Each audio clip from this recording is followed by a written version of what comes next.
আমার মনে হতো যে ওখানে কি হচ্ছে, ওটা কি আমি নিজের চোখে দেখতাম, বুঝতামও। মানে আপনার সামনেই ঘটনাগুলো ঘটতো? ঘটতো, আমি দেখতাম দূর থেকে, মানে বোঝার চেষ্টা করতাম যে এটা কি হচ্ছে। এমনকি রুমের মধ্যে ঢুকলেও দেখতাম ওরকম অবস্থায়, কিংবা ওরকমই থাকতো। ওকে। তো আমি তো ওখানে আমার নানুরে জিজ্ঞেস করতাম, কিংবা আমার খালাদের জিজ্ঞেস করতাম যে এটা কেন হয়। ওনারা কিছু বলতো না? ওনারা কিছু বলতো না, বলতো তোমার মার সাথে ওরা সম্পর্ক আছে। তাহলে মার সাথে যদি সম্পর্ক থাকবে, তাহলে বোনের স্বামী হয় কিভাবে? এরকম আমার মাথার মধ্যে সবসময় এটাই করতো। আর আমার চিন্তা ছিল যে ওইটা ওখানে কি হচ্ছে। এই জন্য আমি আস্তে আস্তে বড় হলাম। তখন ক্লাস 6-এ যখন পড়ি, তখন একটা ছেলের সাথে আমার সম্পর্ক হয়। আকাশ, এরকম আমার মা আর ভাইয়া এগুলো করে, তুমি আমার সাথে করবা? তখন ও বললো যে তুমি অনেক ছোট, আর আমাদের মধ্যে এরকম কেন হবে, যা হবে বিয়ের পর হবে। যেই খবর আমি বলছি যে চলো আমরা একটা কিছু করবো, এখানে কি হয় তুমি আমার একটু বুঝাও। যখনই বলতাম একটু বুঝাও, ও এড়াই যেত, কেমন জানি করতো না। ও আবার অনেক খারাপ ছিল ছেলেটা, যেরকম অনেক ধরনের নেশা করতো, এর জিনিস চিন্তাই করতো, ও করতো। তারপরেও ওরাকে আমি অনেক ভালোবাসতাম। ওই বিষয়টা আমার মাথার মধ্যে সবসময় থাকতো যে ওইটা কি, ওইটা আমার জানতে হবে, ওইটা কি। মানে বাবা মা এবং দুলা ভাইকে যে অবস্থায় দেখেছেন? দেখছি। তখন আমি আরেকটা ছেলের সাথে সম্পর্ক হয়, তার নাম হচ্ছে ইমরান। দোকানে, মানে ওর একটা দোকানে কাজ করতো। ওকে স্কুলে যাইতাম আসতাম, ওখানে ওর সাথে আমার রিলেশন হয়। আমি ওকে বললাম যে একটা কিছু করি, তো বলতো কি যে বিয়ে করতে হবে। তাহলে আমি যদি বিয়ে করতে তো চলো। আমার সবসময় ধারণা ছিল যদি বিয়ের পরে এই জিনিসটা হয়, তাহলে ইমরানটা আমি যেভাবে বিয়ে করবো। প্রতিটি অপরাধ এবং ভুল দাঁড়িয়ে থাকে গোপন কিছু ঘটনার উপর। আমরা সেই গোপনকে আনতে চাই সবার সামনে। দূরত্ব ছিল এরকম যে আমার মায়ের ততটা বেশি পছন্দ করতাম না, কারণ তার একটা সমস্যা ছিল কি, সে আমার বোনের যে হাজবেন্ড ছিল তার সাথে একটা ফিজিক্যাল রিলেশন ছিল। মেমোরি নেই না, আমার ছোটবেলা থেকে কোনো মনে ছিল না। শুধু এটাই মনে পড়ে যে আমার মার সাথে আমার বেশি দূরত্ব ছিল একটা কারণেই। আপনার বোনের বিয়ে হয়েছিল মানে কত বছর বয়সে? বোনের বিয়ে হয়েছিল কত বছর বয়সে এটা বলতে পারবো না, কিন্তু ওর বিয়ে ছিল ক্লাস 3-তে থাকতে। ক্লাস 3-তে থাকতে আপনার বোনের বিয়ে হয়েছিল? মানে কিভাবে এটা পসিবল? আপনি কি জেনেছেন পুরো স্টোরিটা আমাদেরকে একটু বলেন তো। আমি পুরো ক্লিয়ার হয়েছে মানুষের কাছ থেকে যে আমার যে বোনের হাজবেন্ড ছিল, ওনার সাথে আমার মায়ের একটা ফিজিক্যাল রিলেশন ছিল। এটা আপনি মানুষের কাছ থেকে শুনতেন? কার কার কাছ থেকে শুনতেন? এটা আমার নানুর কাছ থেকে শুনতাম, আচ্ছা। আমার খালাদের কাছ থেকে শুনতাম। আমরা তো আমার নানুদের ফ্যামিলিতে বড় হয়েছি, আমার দাদা বাড়ি বরিশাল। আপনার সামনে কিভাবে বলতো তারা? আমি জিজ্ঞাসা করতাম যে কি জিজ্ঞাসা করতেন? তার ভাইয়া এরকম কেন করে। মার ভাইয়া এরকম কেন করে? হ্যাঁ, তখন আমারে বলতো যে তোর ভাইয়ার সাথে তোর মাসির সম্পর্ক আছে, প্রেম আছে। এগুলো কারা বলতো? আমার খালা বলতো, নানু বলতো, মামিরা বলতো, এরা বলতো। তখন আমি বলতাম যে প্রেম কি জিনিস। তখন আমি ছোট ছিলাম, আমি ততটা হয়তো বা বুঝতাম না। ওকে। তো তখন আমি সবসময় চেষ্টা, যখন আপনি এগুলো শুনতেন, আপনি তো অনেক ছোট ছিলেন, আপনার ভেতরে ফিলটা কি হতো? আমার মনে হতো যে ওখানে কি হচ্ছে, ওইটা কি আমি নিজের চোখে দেখতাম, বুঝতামও। মানে আপনার সামনেই ঘটনাগুলো ঘটতো? ঘটতো, আমি দেখতাম দূর থেকে, মানে বোঝার চেষ্টা করতাম যে এটা কি হচ্ছে। এমনকি রুমের মধ্যে ঢুকলেও দেখতাম ওরকম অবস্থায়, কিংবা ওরকমই থাকতো। ওকে। তো আমি তো ওখানে আমার নানুরে জিজ্ঞেস করতাম, কিংবা আমার খালাদের জিজ্ঞেস করতাম যে এটা কেন হয়। ওনারা কিছু বলতো না? ওনারা কিছু বলতো না, বলতো তোমার মার সাথে ওরা সম্পর্ক আছে। তাহলে মার সাথে যদি সম্পর্ক থাকবে, তাহলে বোনের স্বামী হয় কিভাবে? এরকম আমার মাথার মধ্যে সবসময় এটাই করতো। আর আমার চিন্তা ছিল যে ওইটা ওখানে কি হচ্ছে। এই জন্য আমি আস্তে আস্তে বড় হলাম। তখন ক্লাস 6-এ যখন পড়ি, তখন একটা ছেলের সাথে আমার সম্পর্ক হয়। এগুলো নিয়ে আপনি আপনার মাকে কখনো জিজ্ঞেস করেননি? যে মাকে কখনো জিজ্ঞাসা করি নাই। আপনার মা কি জানতো যে আপনি এটা দেখছেন? হ্যাঁ, আমার মা জানতো আমি দেখছি, এবং আমার ফ্যামিলি সবাই জানতো, আমার বাবা, এভরিবডি নোজ ইট। সবাই জানতো। জানার পরেও বিষয়গুলো নিয়ে কোনো কথা হতো না, কোনো ধরনের কোনো ঝামেলা হতো না ফ্যামিলিতে? পুরো ফ্যামিলি তারপরেই ডিপেন্ড করতো। কার উপর? আমার দুলাভাইয়ের উপর। আপনার পুরো ফ্যামিলি এই ভদ্রলোকের উপর ডিপেন্ড করতো ইকোনমিক্যালি? জি। এবং এই জন্য কেউ কোনো কিছু বলতো না? না, কিছু বলতো না। ডিপেন্ড করতো মানে কি ধরনের ডিপেন্ড করতো? টাকা পয়সা দিয়ে হেল্প করতো। আমাদের তো কোনো ভাই নেই, কাজের কোনো নাই, আব্বাও তো সেরকম বেশি কাজ করতে পারতো না। এই জন্য আমার ভাইয়াই সাহায্য। মানে আমার বাবা এটা জানতো? হ্যাঁ, আমার বাবাও জানতো। এবং জানার পরেও কখনো এগুলো নিয়ে কোনো ধরনের মনোমালিন্য, কোনো ধরনের ঝামেলা? আমি কতটা বুঝতাম না, বুঝতে পারতেন না। মাকে নিয়ে আপনার প্রাথমিক পর্যায়ের প্রথম মেমোরিটাই হচ্ছে এরকম একটা জিনিস আপনার চোখে পড়া। আজকের এই স্টোরিটা খুবই খুবই খুবই গুরুত্বপূর্ণ প্রিয় শ্রোতা, এবং যেটা হয়তো সমাজের অন্য কোনো লাখো মানুষের মধ্যে ওর গল্পটা মিলে যাবে না, কিন্তু একটা সন্তানের জন্য অনভিপ্রেত কোনো ঘটনা তার জীবনে কতটা ছাপ ফেলে এবং এটা শেষ পর্যন্ত কোথায় গিয়ে কি দাঁড়ায়। আমাদের সামাজিক মানসিকতার জায়গাতে আমরা যে সোশ্যাল সাইকিয়াট্রিক যে ব্যাপারগুলো আমাদের চারপাশে ঘটে যায়, সেগুলো গণমাধ্যমে খুবই কম আসে। এবং এগুলো যে মানব জীবনে কতটা গুরুত্বপূর্ণ, নেগেটিভলি এগুলোর ইম্প্যাক্ট কতটা ভয়াবহ হতে পারে, কিংবা আদৌ একটা মানুষের জীবনে কতটা প্রভাব ফেলে, সেগুলো নিয়ে আজকের এই হ্যালো ইট 920 অনেক দূর এগিয়ে যাবে। আমরা একটু ওকে জানার চেষ্টা করি আসলে। ওকে ফাইন, আপনি যেটা বলছেন যে ক্লাস 6-এ আপনি একটা ছেলের সাথে বা কোন একটা, হ্যাঁ আমার মামার বন্ধু ছিল সে, তো আমি তার সাথে কথা বলতাম, সব ধরনের আর কি ফাজলামি করতাম। তখন আস্তে আস্তে বললো যে তোমার আমার খুব ভালো লাগে, তোমার আমার পছন্দ। আমি বলছি, ঠিক আছে। তখন আমিও আর কি ছিলাম যে ভালোবাসা কি জিনিস, ফার্স্ট টাইম 6-এ থাকতে এরকম আসছে, তখন আমি এটার মধ্যে করলাম। তখন আমি ওরা বললাম কি, আমি আমার মার বিষয়টা ওরা শেয়ার করলাম যে আকাশ, ওর নাম ছিল আকাশ, আকাশ এরকম আমার মা আর ভাইয়া এগুলো করে, তুমি আমার সাথে করবা? তখন ও বললো যে তুমি অনেক ছোট, আর আমাদের মধ্যে এরকম কেন হবে, যা হবে বিয়ের পর হবে। যেই খবর আমি বলছি যে চলো আমরা একটা কিছু করো, ওইখানে কি হয় তুমি আমার একটু বুঝাও। যখনই বলতাম একটু বুঝাও, ও এড়াই যেত, কেমন জানি করতো না। ও আবার অনেক খারাপ ছিল ছেলেটা, যেরকম অনেক ধরনের নেশা করতো, এর জিনিস ছিনতাই করতো, ও করতো। তারপরেও ওরাকে আমি অনেক ভালোবাসতাম। তখন ফার্স্ট টাইম আমার লাইফে আসছে, আমি ওরা অনেক ভালোবাসতাম। পরে আমার মামার সাথে একটা দ্বন্দ্বের কারণে ও আর কি চলে গেছিল। আচ্ছা, তারপরে আমি আমাদের স্কুলে যাইতাম, ওই বিষয়টা আমার মাথার মধ্যে সবসময় থাকতো যে ওইটা কি, ওইটা আমার জানতে হবে, ওইটা কি। মানে বাবা মা এবং দুলা ভাইকে যে অবস্থায় দেখেছেন, দেখছি। তখন আমি আরেকটা ছেলের সাথে সম্পর্ক হয়, তার নাম হচ্ছে ইমরান। দোকানে, মানে ওর একটা দোকানে কাজ করতো। ওকে স্কুলে যাইতাম আসতাম, ওখানে ওর সাথে আমার রিলেশন হয়। তখন আমি ওকে বললাম যে একটা কিছু করি, তো বলতো কি যে বিয়ে করতে হবে। তাহলে আমি যদি বিয়ে করতে তো চলো, আমার সবসময় ধারণা ছিল যদি বিয়ের পরে এই জিনিসটা হয় তাহলে ইমরানটা আমি যেভাবে বিয়ে করবো। একটু জাস্ট বোঝার জন্য, মানে আপনার ওই বিষয়টার প্রতি এক ধরনের কিউরিওসিটি গ্রো করে। সবসময় মাথার মধ্যে খেলতেছে যে ওইটা কি হচ্ছে, ওখানে কি হলো, আমি ওইটা চাই। আকাশ বললো যে বিয়ে না করে এটা করা যাবে না, এই জন্য আমি চিন্তা করলাম যে আমি এটা বিয়েই করবো, সে যেই ছেলেই হোক। বিয়ে জিনিসটাও কি আপনি বুঝতেন না? আপনি এই বিষয়টা মার সাথেও কখনো শেয়ার করেননি, বড় বোনের সাথেও কখনো শেয়ার করেননি? আমি কারোর সাথে শেয়ার করি নাই। কেন কারোর সাথে করেননি? আমি মার সাথেও কথা বলতাম না, বড় বোনের সাথেও কথা বলতাম না, খুব কম। বড় বোনের সঙ্গে কেন কথা বলতেন? সবকিছু জানতো তো, জানার পরেও সেই বিষয়গুলোর না। আপনি বুঝতেন ব্যাপারটা খারাপ? হ্যাঁ অবশ্যই, কারণ যেখানে ঘরের আড়ালে হইতেছে, একটা কোণে হচ্ছে, অন্ধকারে হচ্ছে, তখন কেন এটা হবে না? আমার নানুদেরকে জিজ্ঞেস করলে বলতো যে এরকম এরকম ভালো না, উল্টা পাল্টা কথা বলতো। তো এগুলো নিয়ে আপনার মার সঙ্গে নানুদের সঙ্গে কোনো ঝামেলা? কথা খালার সাথে সবসময় প্রশ্ন করতাম, কিন্তু মার সাথে তত বেশি আমার মনে পড়ে না। হয়তো বা করছি কি করি নাই, কিন্তু আমার মনে পড়ে না যে মাকে কখনো প্রশ্ন করছি যে মা তুমি এটা কেন করছো। Curiosity, the ultimate thing is curiosity. এবং এই কৌতূহলের কারণে আপনি একটা ছেলেকে প্রপোজ করলেন যে বিয়ে করবেন বা এরকম কিছু একটা, কারণ ও বলছিল যেগুলো বিয়ের পরে হয়, আপনার কিউরিওসিটির জায়গা থেকে। আমাকে বলছিল এটা বিয়ের পরে হবে, তো আমি বলছি ঠিক আছে তাহলে আমি বিয়ে করতে চাই। ও ঘুরাইতে ঘুরাইতে 7 মাস কেটে গেল। 7 মাস পরে ওরা আমি খুব জোর করলাম যে আমাকে এখন বিয়ে করতেই হবে। তখন আমি বাসা থেকে পালাই গেলাম। পালাই ওর একটা ফ্রেন্ডের বাসা গেলাম।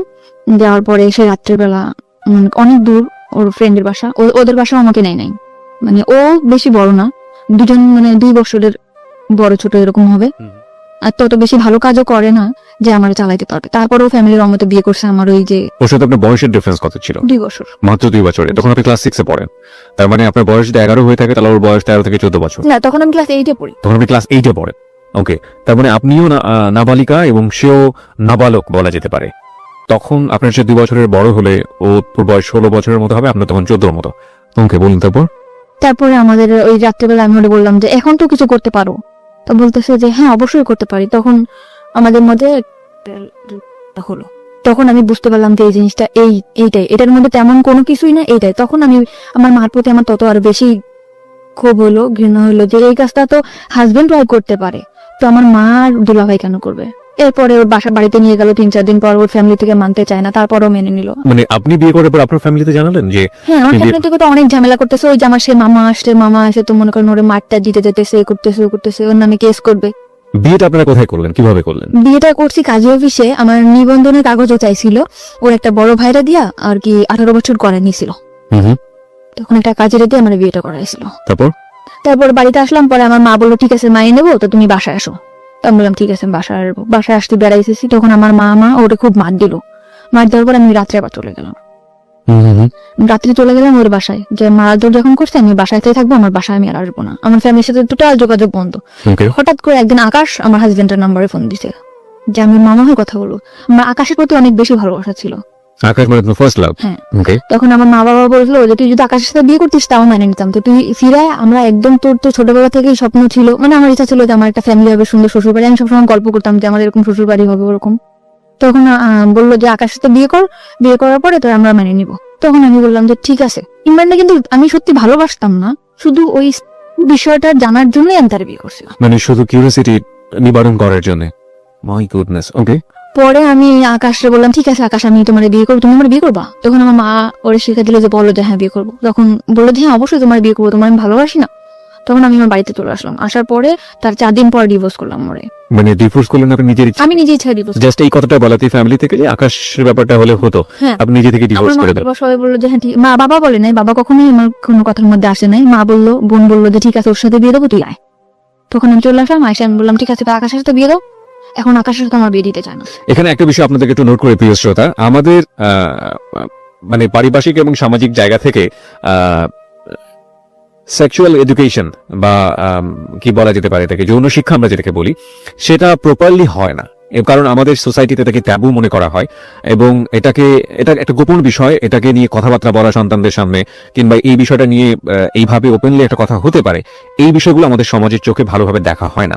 কিন্তু কিউরিওসিটির জায়গাতে একজন নাবালিকা কিংবা একটা শিশু যদি এই বিষয়টি কোনোভাবেই ভুল ব্যাখ্যার শিকার হন কিংবা কিউরিওসিটির জায়গাতে তাকে যদি প্রপারলি এডুকেশনটা না দেয়া হয়, সেটা তার জীবনে আসলে কি হতে পারে সেটার একটা বেস্ট এক্সাম্পল হচ্ছে আমাদের আজকের এই পাখির জীবনের প্রথম পর্যায়ের একটা গল্প। শুধুমাত্র একটা অবৈধ সম্পর্ক, যেটা বোঝে না অবৈধ সেটাও সে বোঝে না, এরকম একটা সম্পর্ক দেখে তার ভেতরে কিউরিওসিটি হয়েছিল যে আসলে জিনিসটা কি, এটা আমি বুঝতে চাই, এবং তার জন্য সে বিয়ে করে ফেলেছে। না সে বিয়ে জানে, না সে শারীরিক কোনো সম্পর্ক জানে। আমি স্পেশালি থ্যাঙ্কস জানাই যে ইদানিং আমাদের শিক্ষাক্রমে ক্লাস 8 এর পাঠ্য বইয়ের পাশাপাশি এরকম বিশেষ করে সেক্সুয়াল এডুকেশনের জন্য একটি পাঠ্য বইয়ের ব্যবস্থা করা হয়েছে এবং যেখানে খুব সুন্দরভাবে বিষয়গুলোর ব্যাখ্যা দেওয়া হয়েছে শারীরিক জ্ঞান অর্জনের জন্য, কোনটা পজিটিভ কোনটা নেগেটিভ হলে কি ধরনের ক্ষতি হতে পারে এবং এটা কোন বয়সে গিয়ে কি করা উচিত।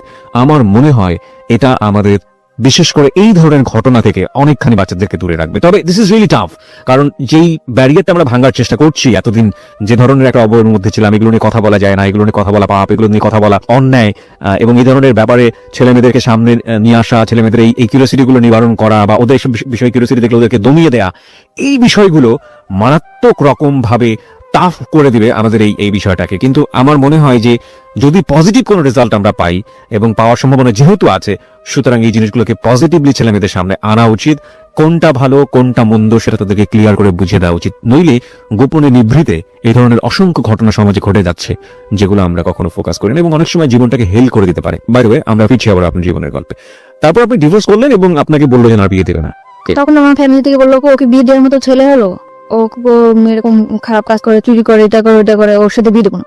তখন আমি বললাম তোমরা তো নিয়ে আসলে, আর আকাশের সাথে আমি অনেক ভালোবাসি। তখন আকাশে বললাম, আকাশ বললো তুমি আমার সাথে পালাই যাবা, মানে ফোনে বললো। তা আমি বলছি ঠিক আছে আমি তোমার সাথে পালাই যাবো। তো ওর সাথে আমি পালাই যাওয়ার জন্য পুরো প্রস্তুত। পরে আমি ওর সাথে পালাই গেছি। যাওয়ার পরে 3 দিন ওর একটা ফ্রেন্ডের বাসায় নিয়ে আমাকে রাখছে, বলছে যে বিয়ে করি নাই, বিয়ে করবো। তখন একটা কাগজ আমার কাছে নিয়ে আসছে, আমি বলতেছে এটা কোর্ট ম্যারেজ করতে হবে, তুমি এটার মধ্যে সাইন করো। তখন আমি ওটার মধ্যে সাইন করছি। হাজবেন্ড ওয়াইফ যেভাবে থাকে ওইভাবে থাকার জন্য পুরো প্রিপারেশন নিছি, বাসার নিছি, এরকম থাকবো। তখন ওর আরেকটা মামা ছিল, মানে আমার মামারই বন্ধু এরা, তার নাম ছিল সুমন। তখন ওই বললো তুমি যে এরকম বাসা টাসা নিছো, ওর সাথে কি তোমার বিয়ে হয়েছে? আমি বলছি হ্যাঁ। কয়েক ওটা বিয়ের কাগজ না, এটা তোমার সাথে 1 বছরের কন্ট্যাক্ট ম্যারেজ করবে বলে বিয়ে করছে। মানে 1 বছরের কন্ট্যাক্ট ম্যারেজ করেছেন? ওকে।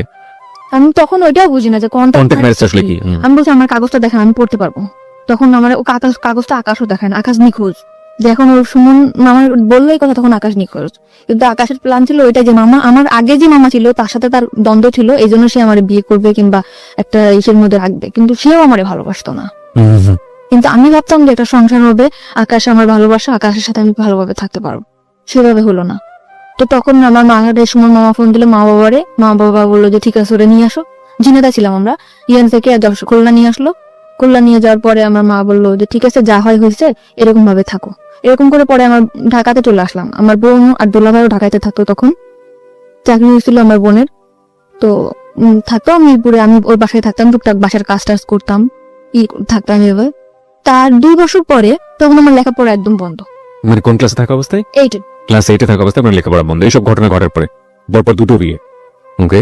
পরে আমাকে করলো 2 বছর পরে আমার ফ্যামিলি থেকে একটা ছেলে দেখলো। আচ্ছা। ফ্যামিলি থেকে ছেলে দেখার পরে আমি 2 বছর মধ্যে ঢাকাতেও থাকতাম, খুলনাতেও থাকতাম। পরে আমাকে আনলো বাড়িতে, দেখালো, ছেলে একবার দেখেই পছন্দ করলো, 1 সপ্তাহের মধ্যে বিয়ে। ওকে প্রিয় শ্রোতা, আমরা এই জায়গাটায় ছোট একটা বিরতি নিতে চাই। আপনারা সবাই শুনছেন close up presence hello 8920 ABC radio FM 89.2 এ। আমি আরজি কিবরিয়া রয়েছে আপনার সঙ্গে, এবং আজকে পাখি তার জীবনের গল্প বলার জন্য আমাদের স্টুডিওতে। পাখিকে দেখার জন্য, কিছু বলার জন্য, ওর সাথে যোগাযোগ করার জন্য আপনারা আমাদের ফেসবুকে কানেক্টেড হতে পারেন। আমাদের ফেসবুকের ঠিকানা হচ্ছে www.facebook.com/abcradiofm89.2। এছাড়াও আপনি চলে আসতে পারেন আমার ফেসবুক পেজে। আমার ফেসবুকের ঠিকানা হচ্ছে facebook.com/kibria.rj, KEBRIA, স্পেলিংটা হচ্ছে KEBRIA.RJ, এবং পেজটিতে যাওয়ার পর আপনি লাইক দেওয়ার সঙ্গে সঙ্গে আমাদের হ্যালো 8920 মেম্বার হয়ে যাবেন। ফিরে আসছি ঠিক 3 মিনিট পর। Close Up presents Hello 8920. Close Up. The closer, the better. FM 89.2. Close Up presents Hello 8920. Close Up. The closer, the better. 3 minute পর প্রিয় শ্রোতা, আরো একবার ওয়েলকাম করছি ক্লোজ আপ প্রেজেন্স হ্যালো 8920 তে। আমি আরজি কিবরিয়া রয়েছে আপনার সঙ্গে, এবং আপনারা সবাই শুনছেন এবিসি রেডিও এফএম 89.2। আজকে জীবনের গল্প বলার জন্য এখানে রয়েছে পাখি। 19 বছর বয়স তার, এবং তার যে জীবনের গল্প সেটা আসলে খুবই খুবই খুবই মর্মান্তিক। আমরা ফিরবো তার কাছে। যেখানে আমরা ছিলাম, পাখি আপনি বলছিলেন যে আপনার 1 সপ্তাহের মধ্যে বিয়ে হয়ে যাবে, এরকম একটা পরিস্থিতি তৈরি হয়েছে আপনার ফ্যামিলিতে। আর এই আমাদের গেস্টকে দেখার জন্য আপনারা ফেসবুকে আসতে পারেন। আমাদের ফেসবুকের ঠিকানা www.facebook.com/abcradiofm89.2। এছাড়াও আপনি চলে আসতে পারেন আমার ফেসবুক পেজে। আমার ফেসবুকের ঠিকানা হচ্ছে facebook.com/kibria.rj, KEBRIA, স্পেলিংটা হচ্ছে KEBRIA.RJ। ওকে, বলুন তারপর। তারপর 1 সপ্তাহের মধ্যে বিয়ে ঠিক হলো। ছেলে দেখার পর বললো ঠিক আছে, আমার পছন্দ হয়েছে, আমি ওকে বিয়ে করতে চাই। ওকে, ছেলে কি করে? ছেলে বাড়িতে কৃষি কাজ করে। তা আমিও বললাম যে ঠিক আছে, ফ্যামিলি থেকে যখন দিতেছে আমি বিয়ে করব। বাবা বাড়ি ঘর সব দেখে আসলো, বিয়ের দিনে পড়লো, হয়েও গেছে। তার বাড়িতে গেছে, মানে হয়েছে কি, তার বাড়িতে গেছে, তার চাচার যে ঘরটা আছে সেই ঘরটা দেখাইছে, তার চাচার বাড়িটা দেখাইছে। মানে যখন ঘর বাড়ি দেখাবে তখন তুই চাচার বাড়িটা দেখিয়েছে? আচ্ছা, তার যে মূল বাসা সেটা সে দেখাই নাই। আচ্ছা। তা আমিও বুঝতে পারি নাই। বিয়ের পরে আমাকে উঠাইছে একটা ভাঙার ঘরের ভিতরে। ঘরটা একদম হেলে পড়ে যাবে, উপরে টালি, নিচে আছে বেড়া আছে। আমি আমার হাজবেন্ডকে জিজ্ঞেস করলাম যে আপনাদের এটা কেন? তখন বললো কি চাচার বাড়ি আর আমার বাড়ি কি এক না? তখন আমি বললাম চাচার বাড়ি আর তোমার বাড়ি এক তো সেটা তো কথা না। আমার তো ঘর যেটা, আমার যে ঘরটা আমি থাকবো সেই ঘরটা যদি ভালো না হয় আমি কেমনে থাকবো? এই ঘরটা তো এখনই আমার শরীরে পড়ে যাবে। আমি বললো পড়বে না, সব ঠিক হয়ে যাবে, আমার জায়গা জমি আছে, বিক্রি করবো। তো তখন আমি মানে নিলাম চুপচাপ যে যা হোক হয়েছে, জীবন তো অনেক ভুল হয়েছে। আর আমি ম্যারিড পার্সন ছিলাম, সে আনম্যারিড ছেলে।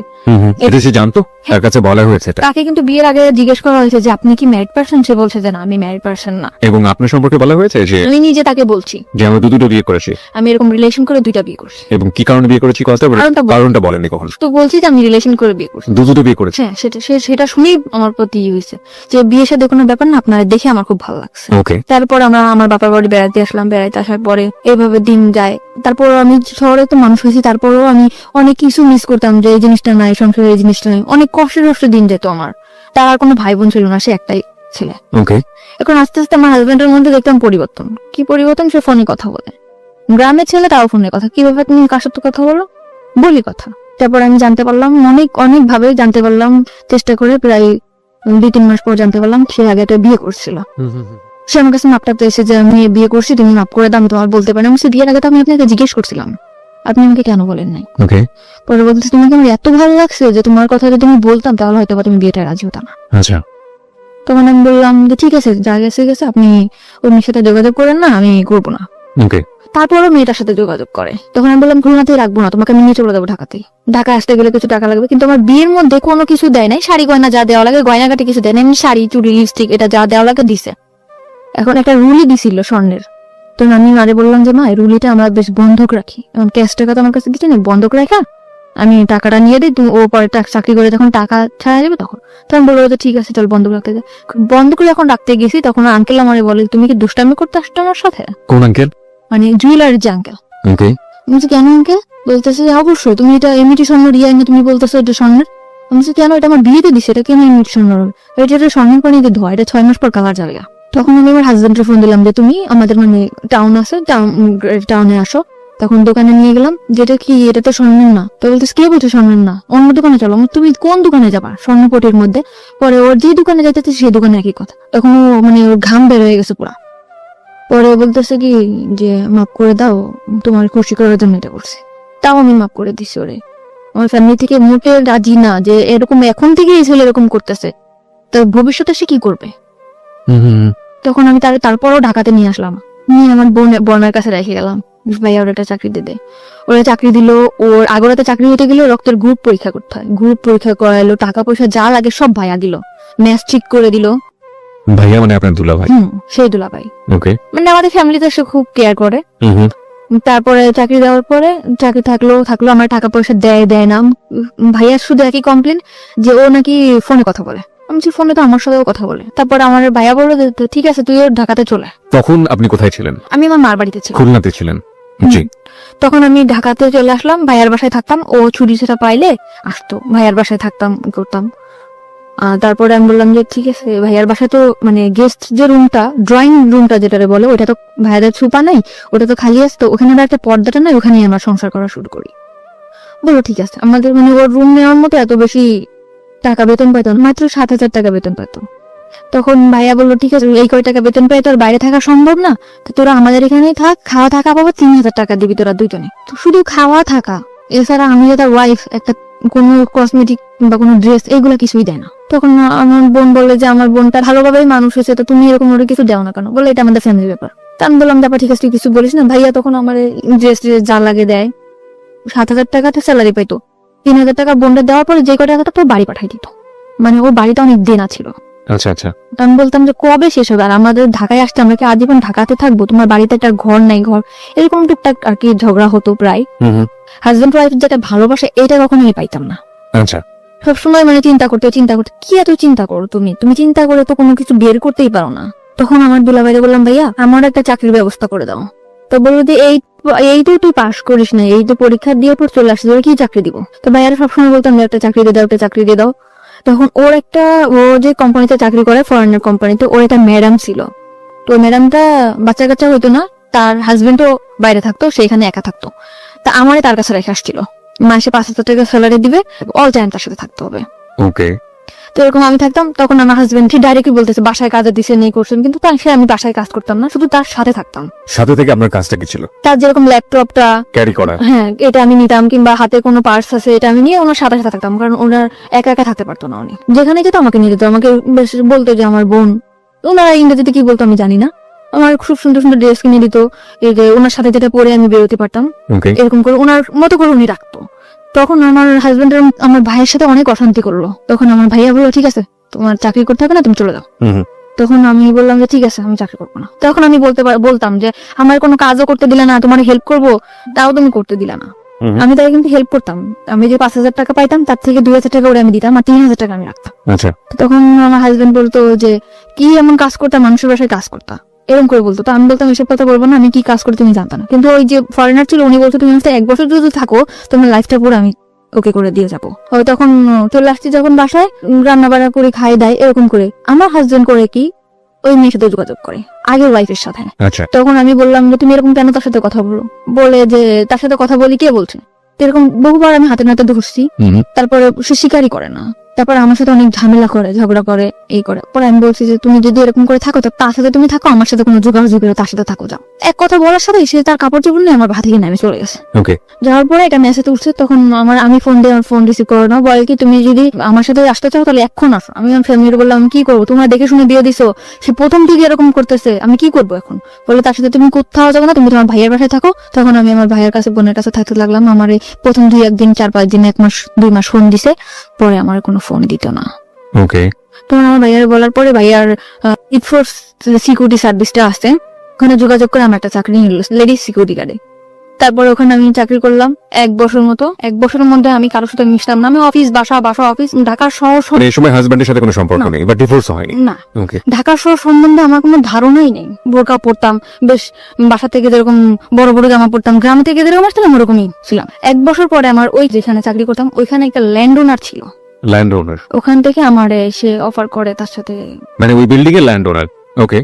ওই ল্যান্ড ওনার আমার প্রপোজ করে যে মানে বিভিন্ন ভাবে, তুমি দেখতে অনেক সুন্দর, তোমার লুকিংটা অনেক সেক্সি, তোমার দেখতে খুব ভালো লাগে। পরিচয়টা হলো কিভাবে? মানে উনি আসে যায়, আমি সালাম করি যে স্যার আসসালামু আলাইকুম, আবার লিফটটা আমি ধরে দেই, উনি উঠে, ল্যান্ড ওনার যেহেতু, আবার আসলে ওনার হাতে যদি কিছু থাকে ওটা আমি ক্যারি করি। তো এই জন্য উনি আমার মানে ডাকলো যে তুমি একটু উপরে আসো, 13 তলায় আসো। আমি গেছি জি স্যার। পরে বলতেছে তোমার লুকিংটা অনেক সুন্দর, তোমার আমার খুব ভালো লাগে, তুমি আমার সাথে করবা, একদম ডাইরেক্ট। তখন আমি বললাম স্যার আপনি কি বললেন এটা, আমি আপনার সম্মান করি, তাই বলে আপনি এভাবে বলতে পারেন না। বাই দ্য ওয়ে, এখানে একটু মানে মানে আই এম রিয়েলি কনফিউজ।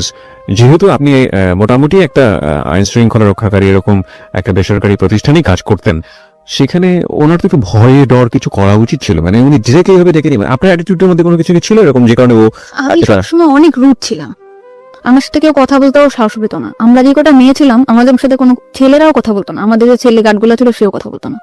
পরে আমি বললাম স্যার আপনি আর কি জাস্ট তোমার আমি দেখলাম যে তুমি তোমার জায়গায় কেমন অনেস্ট। ওনার কথাটা অনেক তাড়াতাড়ি ফিরাই নিল। তখন বললো কি যে আমার এখানে চাকরি করো, এখানে তো অনেক 13 তলা বিল্ডিং, অনেক ভালো ভালো লোকেরা আসে, তো তুমি কি কি করো না করো এই জন্য।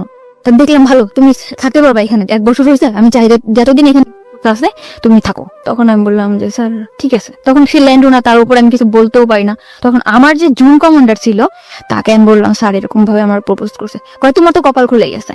সে কি মেল ছিল না ফিমেল ছিল?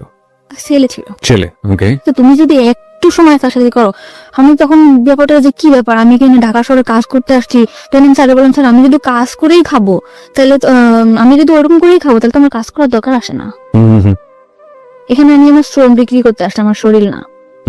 তখন আমি তাকে এই কথাটা যখন বললাম সে আমার পড়ানো রাগিয়ে গেল যে তোমার জন্য আমাদের এই পোস্টটা থাকবে না।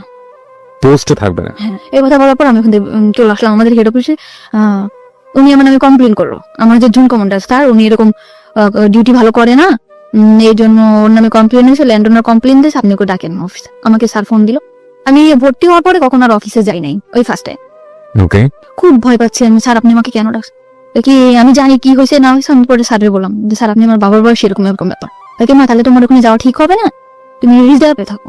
রিজার্ভ? হ্যাঁ, ওকে। যে বিভিন্ন জায়গায় যেরকম সোনার গাড়ি রেডিসন এরকম যেরকম পার্টি টাটি হয় এখানে ডিউটি করলে তুমি ডিউটি করো। ওকে। এমনি সময় বাসা থাকবো, তোমার স্যালারি 6,000 টাকা, 9,500 টাকা স্যালারি পাইতাম, ওখান থেকে 6,000 টাকা চলে আসছে। ওকে। ওখানে বিভিন্ন ছেলেদের সাথে ডিউটি করতে হতো, আমি ওখান থেকেই খারাপ হয়ে গেলাম। মানে রিজার্ভে যাওয়ার পরে আপনি মানে হাউ ইট হ্যাপেন, মানে খারাপ হয়ে গেলাম বললে আপনি কিন্তু বুঝবেন না কিভাবে কি ঘটনাগুলো ঘটেছে। মানে একটা ছেলের সাথে মিশতাম, অমুক জায়গায় ডিউটি করতে হবে, আমাদের দুইজনের, একটা ছেলে একটা মেয়ে। কত কথা হয় না, কথা হইতে হইতে হইতে হইতে ওরা বলে যে আমরা এরকম ড্রিঙ্কস করি, আমরা অনেক মজা থাকি, তুমি কি এমন ড্রেস পরো, বোরকা পরো, বোরকা পরো কেন, এখন কি মেয়েরা বোরকা পরে কিনা।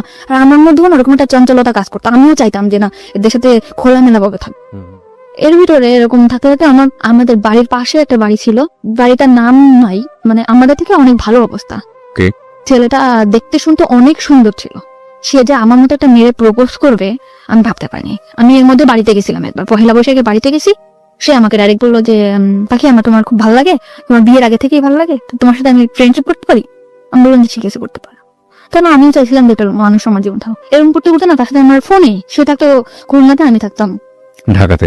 ফোনে রিচার্জ করে দিতাম, আমি চাকরি করতাম, ফোনে রিচার্জ করে দিতাম 50 টাকা 100 টাকা, কোনো গেঞ্জি যা পারতাম কিনে রাখতাম ওর জন্য। ও খুশি হতো, আমার অনেক বেশি মানে আমার কথা দিয়ে বলায় রাখতো। আমি এখন যেটা বুঝি যে না আমার কথা দিয়ে বলায় রাখে, যদি মানে বিভিন্ন রকম কথা বলতো। আমাকে কখনো একটা সুতাও কিনে দিত না, কিন্তু আমি চিন্তা করতাম যে ওরে কি পরলে ভাল লাগবে, কি করলে ভাল লাগবে, এটা করতাম। যেমন প্যান্ট, শার্ট, টি শার্ট, ঘড়ি এগুলো কিনতাম, বিভিন্ন উপর টাকা দিতাম। আমি যে 6,000 টাকা থেকে মানে অল্প কিছু, ধরুন 200-500, তখন ওইটাই আমার কাছে বেশি ছিল, ওরকম দিতাম। ও নিত, ও চাইতো।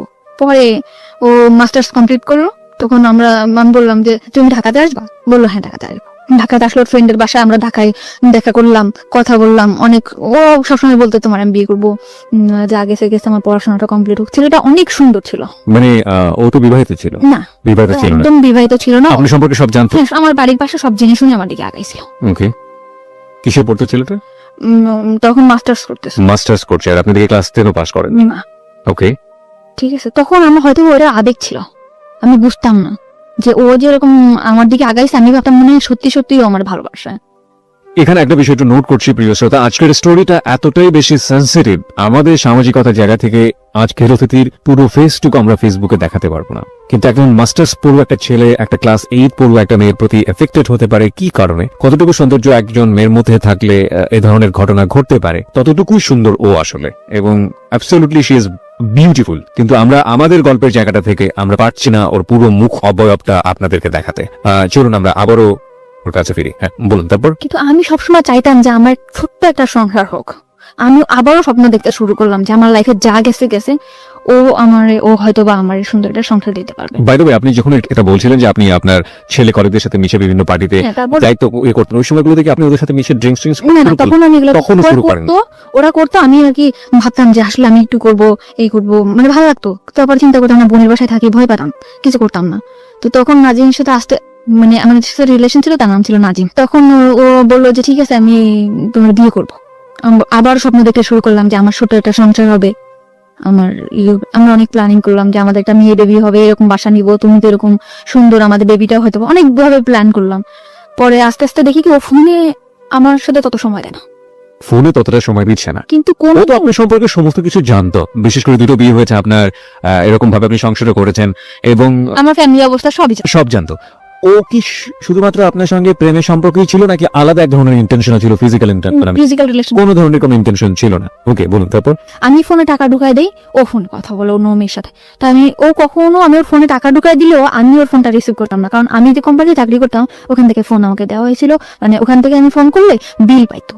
ওকে। তো ওই ফোনটাতে আমি ওকে ফোন করতাম অল টাইম, কখনো ওর ফোন আমি রিসিভ করি নাই। চিন্তা করতাম বেকার, কি করবে, ওরা আমি টাকা দিই, ও বন্ধু বান্ধব আমার ফোন দিত, যে বলতো জানি আজকে না আমার ফ্রেন্ডের সাথে আমার একটু পার্টি দিতে হবে, আমার কটা টাকা দিবা, 500 টাকা দাও না। ওকে। তখন আমি এভাবে সবসময় টাকা পয়সা দিতে থাকতাম। পরে একটা সময় বললাম, আমার ফ্যামিলি থেকেও জানাজানি হয়ে গেল ব্যাপারটা, যে তুই আবারও একটা ছেলের দিকে এরকম করে পড়তেছিস, তোর হাজবেন্ড আছে এরকম আছে। তখন আমি ফ্যামিলির বকাবকি শুরু করলাম, কি হাজবেন্ড, তোমরা কি দেখে দিছে এই করছো। তখন নাজিম আস্তে আস্তে দূরে সরে যেতেছে, আমার বলতেছে ডাইরেক্ট বলতে, তুমি আমার ফোন করবা না, কখনো ফোন দিবা না, কোনো কারণ ছাড়াই। তুমি আমার সবসময় ফোর্স করো, কার সাথে কথা বলি, কি করি না করি, তুমি আমার তখন আপনার হাজবেন্ডের সঙ্গে একেবারেই আপনার যোগাযোগ অফ। একদম যোগাযোগ। বাই দ্য ওয়ে, আপনার হাজবেন্ডের নাম যেন কি ছিল? রিপন। রিপনের সঙ্গে আপনার যোগাযোগ পুরোপুরি of. Something beyond entertainment. Welcome. জি বলুন তারপর। তো রিপনের সাথে কোনোভাবে যোগাযোগ নেই, মানে আমার হাজবেন্ড কোনো যোগাযোগ করে না, কিছু না। ওকে। তখন আমি নাজিমরে বললাম বিয়ে করবো না, তখন ও বললো যে ভালোবাসলে যে বিয়ে করতে হবে এমন কোনো কথা আছে, তোমারটা আর আমারটা কি একসাথে ম্যাচ করে? এতদিন পরে সেটা বললো যে ভালোবাসলে কি বিয়ে করতে হবে, কিন্তু তোমার আমার অনেক ভালো লাগে, তোমার অনেক ভালোবাসি, কিন্তু তোমার আমার বিয়ে করা সম্ভব না। তো ওরে আমি অনেক বেশি ভালোবেসে ফেলছিলাম, মানে আমি যাকেই ভালোবাসি অনেক বেশি ভালোবাসি ফেলি, কিন্তু সবাই আমার সাথে মানে বুঝতেই পারি না যে এরা আমার সাথে এরকম প্রতারণা করতেছে। তখন নাজিম ফোন দেই, ফোন ধরে না, ফোন ধরে না। তখন এই যে আমার যে ফ্রেন্ডরা ছিল ওদের সাথে আমি মিশলাম। ওকে, মানে কলিগ যারা কলিগ ছিল এদের সাথে আমি মিশলাম, মিশতে বললো যে ড্রিঙ্কস করা ভালো লাগবে। পরে আমি এক পর্যায়ে ড্রিঙ্কস করলাম, ড্রিঙ্কস করলে সত্যিই দেখলাম ভালো লাগে। মানে ওই যে নাজিমের বিষয়ে যে কষ্টটা, কিংবা আমার যে পুরা মার দিক দিয়ে কষ্ট, কিংবা হাজবেন্ডের দিক দিয়ে কষ্ট, আমার কোনো কষ্টই নেই, পুরা দমে ড্রিঙ্কস করলাম। এমন ড্রিঙ্কস করতেছি আমার মধ্যে চেঞ্জ দেখে আমার দুলাভাই আমার দিকে হাত বাড়াইলো। যেরকম আমার বোন অফিসে গেছে, আমার দুলাভাই হঠাৎ আমার এসে পিছন দিয়ে ধরে বলে, তোর আমার খুব ভালো লাগে, তোর হাজবেন্ড আমি তোরে ভালোবাসি। তখন আমি আমার বোনকে বললাম, বোন তুই কোথায়? বাসায় আসছে। বাসায় আসার পর আমার 17,000 টাকা ছিল, ওর কাছ থেকে টাকাটা নিয়ে আমি বাসা দেখে চলে গেলাম। তো আরেকটা মেয়েরে নিলাম, মেয়েটার নাম ছিল মেঘলা। ওরে নেওয়ার পর ও আর আমি থাকতাম। তো ওখান থেকে আরো সুন্দরভাবে ড্রিঙ্কস করতে পারতাম। বাসায় কখন আসলাম কখন গেলাম, ড্রিঙ্কস করে চিল্লাইতাম, কানতাম, নাজিম করে ওরে ফোন দিতাম, কোনোই ছিল না। কিন্তু আমি ওখান থেকে ড্রিঙ্কস করা শুরু করলাম। ওই বন্ধু বান্ধব ছিল, মানে শেয়ারে, কিন্তু আমি 200 টাকা দিতাম, ও 200 টাকা দিত, এরকম একটা বোতল কিনে নিয়ে আসতো, বোতল কিনে খেতাম, খাইতে বাসায় যেতাম, মাতলামো করতাম, এই করতাম। তো এরকম করার পরে এখন রিজার্ভে ছিলাম। তো আমি পরে নতুন একটা পোস্ট লাগবে 1 তারিখে, গেল বছর, যে বছরটা চলে গেল, ওই গেল বছরের এই 1 তারিখে পোস্ট লাগছে। লাগার পর আমার এই যে জুন কমান্ডার ওনার সাথে আমার পরিচয় হলো, যে ঠিক আছে আপনার জন্য আমি ডিউটি করব এরকম একটা খ্রিস্টান প্রতিষ্ঠানে। তখন আমার খ্রিস্টান প্রতিষ্ঠানে দিল, আমি ওখানে ডিউটি করতাম। ডিউটি করার পরে ওখানে ডিউটি করতেছে 2টা মেয়ে, আমি আর একটা মেয়ে, আর ওই বাসাটায় থাকতাম। তা আমার হাজবেন্ড আমার সব দিক দিয়ে যোগাযোগ বন্ধ ছিল, কোনোভাবে আমার সাথে কোনো যোগাযোগ করতো না। তা আমার যে ছাড়টা ছিল উনি আবার আমার খুব হেল্প করতো। হেল্প করতো মানে কিরকম আমি ঠিক মতো বাসায় যাচ্ছি কিনা, ঠিক করতেছি না করতেছি, এই বিষয়টা সে দেখতো। আচ্ছা তারপর আমি ড্রিঙ্কস করতেছি, এটা অনেকভাবে বাধা দিত যে পাখি আপনি ড্রিঙ্কস করবেন না, আচ্ছা এরকম না করতে আমি আপনার না কেন শুনবো, আমি আপনার না শুনবো না, আমি এগুলো ভালোবাসি। এরকম আমি এত বেশি ভালোবাসতাম, চিল্লাপাল্লা করতাম, ড্রিঙ্কস করতাম, রাস্তাঘাটে চিল্লাপাল্লা করতাম। ওকে তখন আমারে বললো যে একটা মানুষ এত ভালোবাসতে পারে। তখন আমার ওই স্যার নাজিমটা ফোন দিল যে ভাইয়া একটা মেয়ে আপনাকে কতটা ভালোবাসে। তখন ও বললো যে হ্যাঁ মেয়েটা অনেক ভালো, আমি ওকে ভালোবাসি, কিন্তু ওকে আমার পক্ষে বিয়ে করা সম্ভব না। ওকে নাজিম এটা বললো। হুম। ওকে তখন আমার সব কলিগরা ওকে একবার করে ফোন করলো যে ভাইয়া, মানে আপনি সব কলিগের কাছে আপনার উইকনেসটা দেখাতেন, যে মানে আপনার দুর্বলতাটা দেখাতেন। আমি ড্রিঙ্কস করার পরে আমি আর সবসময় ওরকম ওরে ফিল করতাম, আমি আগের মতো ডিউটি করতে পারতাম না, করতে পারতাম না ওরকম। ওকে তারপরে আমার করলো, আমি ওখান থেকে সরে আসলাম আস্তে আস্তে, মানে ফ্রেন্ডদের কাছ থেকে সরে আসলাম, কিন্তু আমি বাসায় ড্রিঙ্কস করতাম। তখন আমার স্যার বললো যে তুমি এভাবে ড্রিঙ্কস করো না পাখি, তুমি আসলে অনেক ভালো মেয়ে, এরকম বিভিন্ন রকম কথা বলতো। কিন্তু ওই পোস্টে আমি ঠিক মতো আবার ডিউটিটা করতাম, আমার কোনো জায়গা থেকে আমার ডিউটির কারণে কখনো চাকরিটা দিত না। ওকে আমি ঠিক মতো ডিউটি করতাম, ডিউটি আওয়ার্সের পরে আমি উল্টাপাল্টা করতাম, যেরকম ড্রিঙ্কস করতাম, আবার বাইরে ঘুরতে যেতাম, এটা করতাম। তখন আমার স্যার আমার দিকে আগে আসলো। কিভাবে আগে আসলো? বললো যে তোমার মতো ভালো যদি আমার ওয়াইফ আমারে বাসতো, তাহলে আমার মনে হয় পুরো পৃথিবীটা ওরে দিয়ে দিতাম। এই ধরনের কথা বলতো। মানে তার ওয়াইফের প্রতি অনেক ধরনের দুর্বলতা আমাকে দেখাইতো, মানে তার ওয়াইফ তার দিক দিয়ে পারফেক্ট না, সে তাকে ভালোবাসে না, সে তাকে কোনোভাবে সুখ দিতে পারে না, সে তার ছেলের দিকে যত্ন নেয় না, সে তার সংসারে কোনোভাবেই মানে মন নেই, এরকম। তখন আমি বললাম এসব কথা আমারে বলেন কেন? তখন আমার মনের মধ্যে কিন্তু নাজিমই আছে। আর সে আমার নিয়ে অফিস আওয়ারের পরে আমার নিয়ে ঘুরতে যেত, আমিও যেতাম, আমার ড্রিঙ্কস করে যেত, ঘুরতে যেত, করতো। তখন আমি খুশি ছিলাম, ভালোই ছিলাম। ওকে তারপরে না এই হলো, ওনার ওয়াইফ যখন বাড়িতে গেছে তখন আমি আর উনি একদম ড্রিঙ্কস করছি। উনি ড্রিঙ্কস করলে কোনো প্রবলেম হয় না, ওকে কিন্তু আমি ড্রিঙ্কস করার পরে আমি মানে পুরো অ্যাবনর্মাল হয়ে যায়। তখন আমি চিন্তা করতাম, মানে আমার সেন্সই থাকতো না, কিন্তু ওই নাজিমকে কল করতাম, নাজিমকে কল করে এটা করতাম ওইটা করতাম, উল্টাপাল্টা চিল্লাপাল্লা করতাম। তো ওনার ওয়াইফ যখন বাড়িতে গেছে, ওনার বাসায় আমাকে নিয়ে গেছে। এটা কি আপনি জানতেন আগে থেকে যে ওনার না, বাড়িতে আছে? না, আমি কিছু জানতাম না। আমরা কিন্তু কুল বিশ্বরের একটা বার আছে দীপক, ওখানে থেকে ড্রিঙ্কসটা বাইরে এনে ড্রিঙ্কস করছি, এটা জায়গায় বসে ড্রিঙ্কস করার পর আমি অ্যাবনর্মাল হয়ে গেছি। পরে উনি ওনার বাসায় আমাকে নিয়ে গেছে। নিয়ে যাওয়ার পরে সত্যি কথা আমার সেন্স ছিল না, তখন হয়তোবা আমাদের মধ্যে ফিজিক্যাল কোনো রিলেশন আছে, হয়তোবা মানে কি আমি শিওর। ওকে আপনি পরবর্তীতে শিওর আছেন? ওকে হয়েছে তার মানে ড্রিঙ্কস করার অনেক রাত্রে হলে আমার মানে সেন্স একদম আমি এখানে স্যার, আমি এখানে কেন?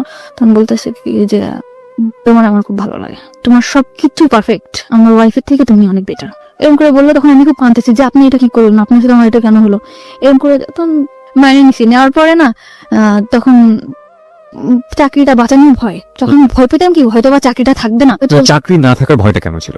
মানে ফোর্সে চাকরি করতাম, এটা তো কোনো সরকারি চাকরি না, এটা যখন তখন চলে যেতে পারে। আপনি যার কথা বলছেন উনি চাইলে আপনার চাকরি ডিসমিস করে দিতে পারেন। হ্যাঁ, একজন জুন কমান্ডার ছিল, সে চাইলে চাকরি ডিসমিস করতে পারতো, কারণ ফার্স্ট যেখানে চাকরি করতাম উনি কিন্তু তখন আমার নামে কমপ্লেন করার পরে আমার চাকরিটা ওখান থেকে যাওয়ার পরে আমি রিজার্ভে আসছিলাম। ওকে সো আপনার এই ভয়টা কাজ করতো? হ্যাঁ, এইভাবে কাজ করতো, এই যে আমার যদি কোনোভাবে চাকরিটা না যেত। তারপর এরকম যে আমার বিভিন্ন জায়গায় ঘুরতে নিয়ে যেত, বিভিন্ন জিনিস গিফট করতো, কিনে দিত। আপনি এগ্রি করে গেলেন? হ্যাঁ, আমি এগ্রি করে গেলাম যে নাজিমের অ্যাবসেন্টটা কিন্তু সে ঢুকে পড়ছে আমার লাইফে এত দ্রুত। মানে কি বেশ কিছু দিন হয়েছে, 4 মাস এরকম। সে এরকম একটা মানুষ যে সে কিভাবে যেন আমার ক্যাশ করে ফেললো। আর তারা আমি কিন্তু ফার্স্ট টাইমে বলতাম যে আপনার আমি কখনো ভালোবাসবো না। আমি তারা আরো বলতাম যে আপনার ওয়াইফ আছে না, এরকম এরকম জিনিস গিফট করবেন, এভাবে করো। সে অনেক ওয়াইফকে কিভাবে কনভিন্স করবে? হ্যাঁ, সে তার ওয়াইফকে কিন্তু অনেক চেষ্টা করতো, কিন্তু তার ওয়াইফ সেরকম ধরনের ছিল না অ্যাকর্ডিং টু হিজ ল্যাঙ্গুয়েজ, মানে তার ভাষ্য অনুযায়ী। ওকে তার কথা অনুযায়ী সেরকম ছিল না, সে পারফেক্ট ছিল না, ঠিক আছে।